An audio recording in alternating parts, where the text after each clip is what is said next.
అందరికీ నమస్కారం అండి. చరిత్రలో ఈరోజు ఛానల్‌కు స్వాగతం. 1990వ సంవత్సరంలో మార్చి 17వ తేదీ నాడు హర్యానాలో జన్మించిన ఒక చిన్నారి తరువాత భారతదేశాన్ని ప్రపంచ క్రీడల వేదికపై గర్వపడేలా చేసింది.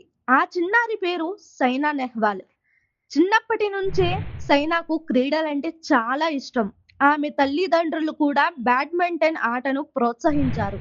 చిన్న వయసులోనే కోర్టులో గంటల తరబడి సాధన చేస్తూ ఒక గొప్ప క్రీడాకారిణిగా మారాలని ఆమె నిర్ణయించుకుంది. ప్రతిరోజు ఉదయం చాలా త్వరగా లేచి కఠినంగా ప్రాక్టీస్ చేసేది.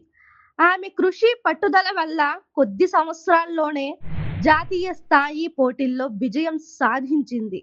తరువాత అంతర్జాతీయ స్థాయిలో కూడా తన ప్రతిభను నిరూపించింది. 2012వ సంవత్సరంలో జరిగిన సమ్మర్ ఒలింపిక్స్‌లో సైనా నెహ్వాల్ బ్యాడ్మింటన్‌లో కాంస్య పతకం సాధించింది. దీంతో ఆమె ఒలింపిక్స్‌లో బ్యాడ్మింటన్‌లో పతకం సాధించిన మొదటి భారతీయ మహిళగా చరిత్ర సృష్టించింది.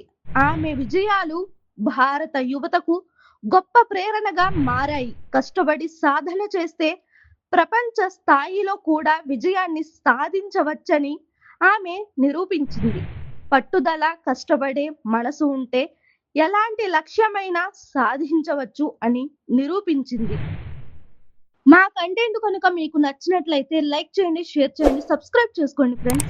మా ఛానల్ యొక్క నోటిఫికేషన్ మీ వరకు చేరాలంటే కింద కనిపిస్తున్న బెల్ ఐకాన్‌ను ట్యాప్ చేయండి. Thank you.